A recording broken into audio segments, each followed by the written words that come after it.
You know, there was a book, George Friedman, the geopolitical analyst. He wrote a book in the early 2000s called The Next 100 Years, where he tried to sort of forecast what the world might look like in the year 2100. He began by talking about what the world looked like in the year 1900, and then he goes sort of decade by decade, how radically everything changed between, say, 1900 and 1930, or 1930 to 1950, and so on. And it's truly astonishing how many drastic paradigm shifts took place. Empires fell, empires rose, world wars, on and on. Really breathtaking global shifts. When you look at history that way, it's hard to wrap your head around how many changes can actually take place in a relatively short amount of time. Basically, within one person's lifetime, everything can change. You know, in 1900, like he says in his book, London was the center of the world. There was no communism, no Soviet Union. There was the Ottoman Empire, the Austro-Hungarian Empire, and so on. The Americans mostly stayed on their side of the Atlantic. And it seemed like this is how things would just be, you know, indefinitely. But just a short 40 years or so later, everything changed. England was demolished in the World War. The Ottomans were gone. The Soviets emerged. Germany took over France, on and on. Really radical, unthinkable changes. Then if you go ahead a few more decades to the 1980s, again, it seems like a completely different world. And then on forward to the 2000s, it's remarkable. Everything changed. And when you think about that, when you think about how many huge paradigmatic pendulum swings there have been that have taken place and that do take place in just a matter of decades, it makes certain continuities even more astonishing. When you're able to maintain a constant amidst the radical changes that sweep over every other element of international relations, global power relationships, international relations, and so on, when you're able to actually keep something unchanged, it lets you know just how important, how paramount it is that this particular status quo remains intact, how important it is to those who are keeping it intact. And I'm talking now about the West's relationship with Africa, because the West's economic relationship with Africa has not fundamentally changed in over 800 years. This is absolutely stunning. If the drastic and rapid changes that can occur and have occurred within the West over just 1 or 2 decades, if that's breathtaking, well, what about the fact that nothing has changed between the West and Africa in basically a millennium? I mean, the relationship was ruthlessly extractive 800 years ago, and it's ruthlessly extractive now. And you can't help but recognize that keeping things this way simply must not only be important to the West, but literally it must be the most important thing to the West. It's so important to them that they have always maintained this status quo no matter what else changes in the world. Wallahi, they're dedicated to the subjugation and the exploitation of Africa more than they're dedicated to anything else. Everything else is allowed to change except for this. This must never change. And it's not difficult to see why. I mean, it's the subjugation and the exploitation of Africa that has enabled the West to impersonate a superior civilization. It's like a con man, you know, a drifter who tries to convince people that he's some sort of an aristocrat or a monarch or something. Well, he needs to have some kind of a display of a monarch's wealth in order to be convincing. And that's been the whole basis for what the West claims about itself being superior. The whole basis has always been that they're materially successful. So, okay, today you have iPhones and technology, you have a high standard of living and so forth. So that means that you must be better. You must be more intelligent. You must be more evolved. You must be more civilized, more advanced than the rest of us. I mean, look how nice their places are. See how much better their stuff is. Well, this is all reliant upon the vicious pillage and plunder of Africa. Without this subjugation, without this exploitation of Africa, Europe and the West would be nothing but crude, emaciated serfs, barely producing enough to survive. Their wealth was primarily derived from theft and plunder, from piracy and slavery, from mass murder and crime. This is just the historical reality. Because of the subjugation of Africa, first through chattel slavery, the extraction of Africa's human resources, and now through the extraction of natural resources, the West has been able to maintain this artificial, unearned status as a so-called civilization. Keeping Africa subject, subordinate, suppressed, and impoverished is an existential need for the West. It's the only way that they can keep up the pretense of their supremacy. Because again, the pretense of their supremacy has never been based upon any actual advancement, any actual sophistication, any actual moral or intellectual development. It has always been based on the violent accumulation of wealth and resources, upon brute power, deceit, and conniving. And Africa, the subjugation of Africa, is the most vital necessity for keeping this con going. I mean, right now, the trade relationship between the West and Africa is that something like 70% of exports to Africa from the West are manufactured goods, and imports from Africa are just the raw materials used to make those manufactured goods. So they're taking from Africa what is needed in order to produce goods that then Africa buys from the West, made with their own raw materials. And the West has done everything possible to try to impede Africa's ability to build its own manufacturing base so that they could potentially use their own raw materials, use their own raw minerals to produce their own goods. I mean, the whole process should be done in-house. It should all be done in Africa. That's what makes sense. You know, you have the materials, you have the minerals, you can make the products. That's how it should be. Rather than giving your raw natural resources to the West, for them to manufacture and refine and process and so on, Africa could do all of those things themselves. I mean, imagine the impact that would have. Where would that leave the West then? Well, they know that.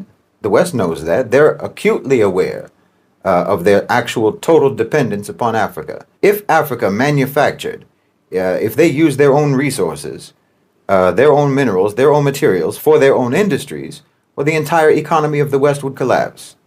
And with the collapse of their economy, their whole so-called civilization would collapse. Africa is the foundation upon which they built their house. So they know this.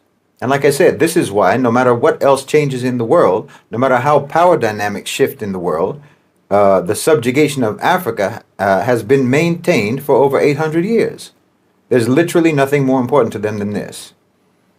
And this is why there are very powerful factions in the West that want to destroy BRICS, and why they fearmonger about Chinese investment in Africa, and why America specifically is engaged in non-stop interference, covert operations, regime change, regime infiltration projects all across the continent. I mean, look at South Africa, the ANC, either out of naivete or corruption, or naivete that devolved into corruption, or out of coercion, or some combination of all of these factors, the ANC collaborated with neoliberal programs for 30 years. I mean, to one degree or another, for the last 30 years. But as global power dynamics have been shifting, and the creation and the ascendancy of BRICS has been taking place, people have started to have aspirations. And more importantly, they've started to have options.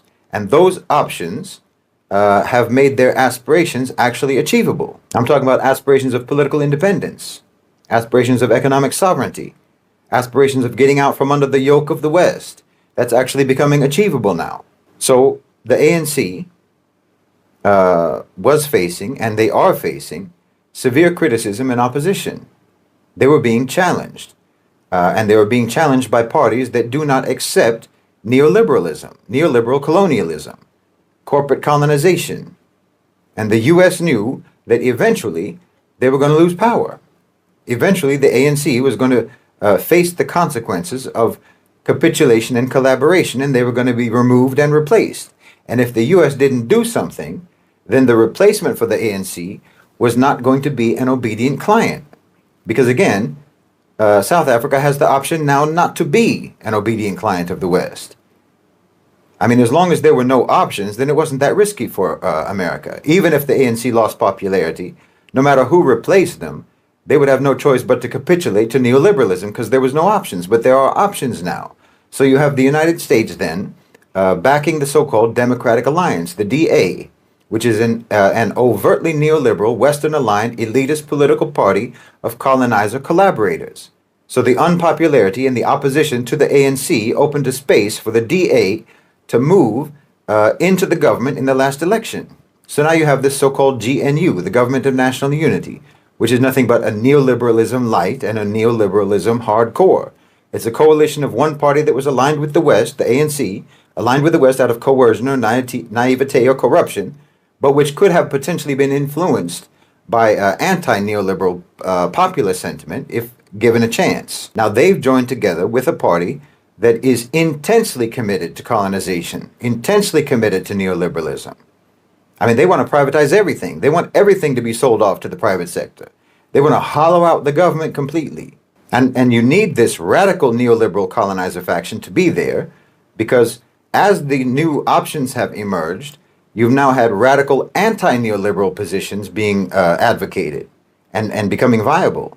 I mean, you're actually having calls for the nationalization of industries rather than the privatization of state enterprises. Well, the West can't have that. So they need something like the DA, the Democratic Alliance, to move in to try to avert the threat of South Africa actually becoming politically independent and economically sovereign.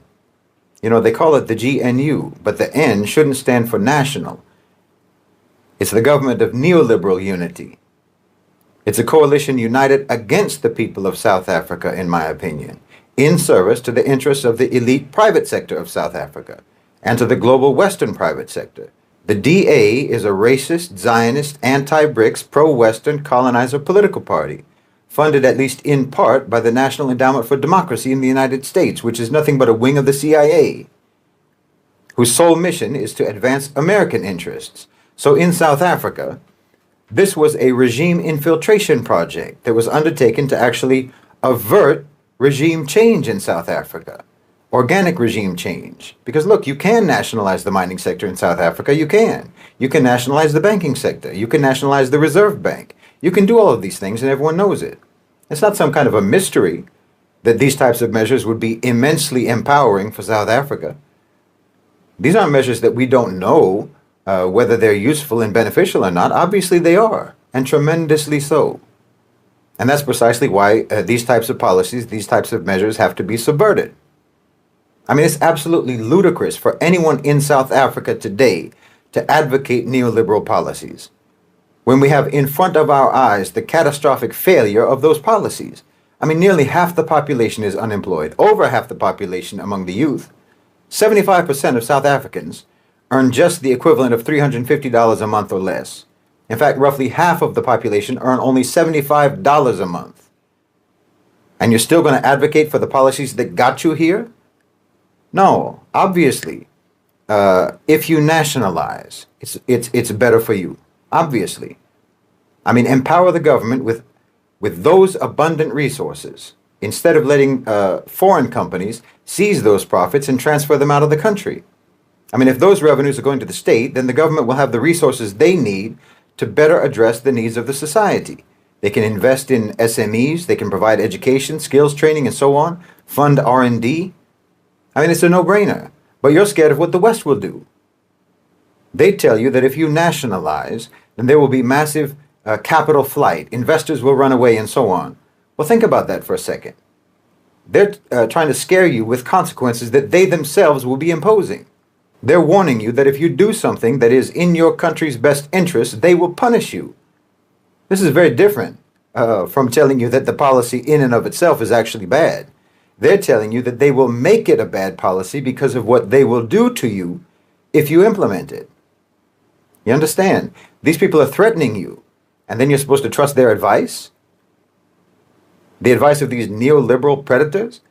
You're supposed to listen to them and trust their advice when they are blatantly telling you that they will punish you if you do something to try to make things better, to try to change things? I mean, they couldn't make it more obvious, their malice.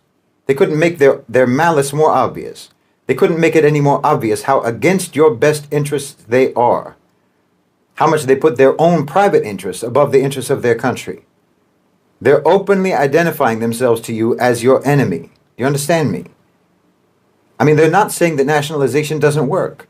They're not saying that it isn't beneficial. They're saying that they will do everything in their power to make sure it doesn't work. They're saying that they will sabotage nationalization for their own sake, for the sake of their own profit interests. And still you let this type of people have a say in policy discourse? Well, that's humiliating. They hold you in contempt and they don't even hide it. I'm telling you, everyone knows what should be done in a country like South Africa, what kind of economic policies they should implement. And it's the same thing that many global South countries should do. Everyone knows the obvious economic benefits of these types of policies. And everyone knows that the only reason that you don't implement these policies is because parasitic, predatory, Western colonizing private sector powers will try to punish you if you do.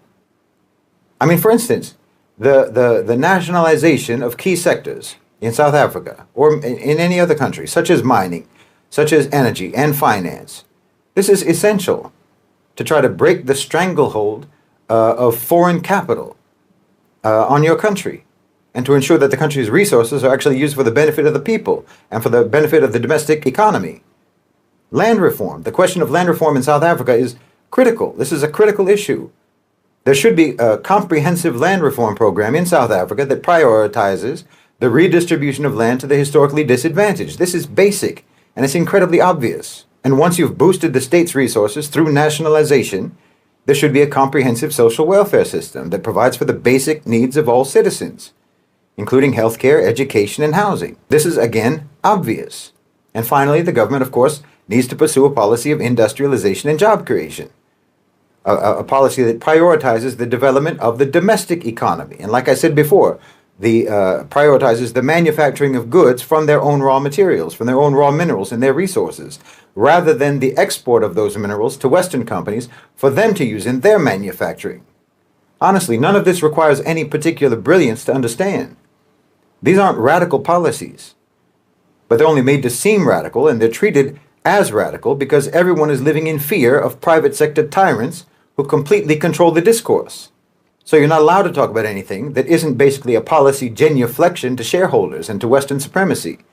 But everyone knows that these are good policies that would help South Africa, and that the only reason anyone would think that they might not be good for South Africa is because they know that doing a policy that's good for South Africa would prompt a hostile, retaliatory response from the West. Well, like I said, that should show you what kind of a friend the West is. But look, South Africa and all the countries in Africa, all the countries in the global South, in fact, they're in a position today to actually dictate the terms now. If Westerners want to pull out their capital, so say you nationalize, okay, if Westerners want to pull out their capital, they want to withdraw their investments, okay, go ahead. Dig around in your own lands for the minerals you need to make your stuff, and good luck to you. I mean, we have other investors anyway who can take your place. There's other companies that we can partner with. You're not the only ones. So the only question really is, how much are you interested in boosting the economies of China, the economy of Russia, the economy of the Gulf? How much do you want to see the BRICS countries surpass you economically? You know, BRICS already accounts for more of global GDP than the G7. So if you want to pull out your investments, you pull them out. Go ahead. You can only harm yourselves. No. South Africa and the Muslim world and all the global South countries, it's time for them to break away from this paradigm, break away from Western domination, and start implementing all of those policies that they know perfectly well will benefit them, whether America likes it or not. I mean, can you imagine if the Gulf countries didn't put their oil sector under government control? Where would they be now? But look at where they are now. Look at the amount of capital they have now. Why, South Africa could have and should have a comparably massive sovereign wealth fund. There's no reason for them not to. No, this millennium-long system of subjugation needs to come to an end. And it really doesn't matter if the road to liberation is a little bit rocky. I'd rather be traversing a rocky road than be buried under the rubble, which is where the West has kept Africa for centuries. This is the richest and most important continent on the planet. And the West stole your riches, and they stole your importance, and they've been an imposter on the throne for far too long. It doesn't make any sense to be afraid of someone whose power is actually dependent upon you. That's a psychological power, not an actual power. They have a psychological power over you. But every element of their real power is completely derived from you yourselves. It's like your hand is on the tap that the hose is attached to that they use to waterboard you. And all you have to do is turn it off.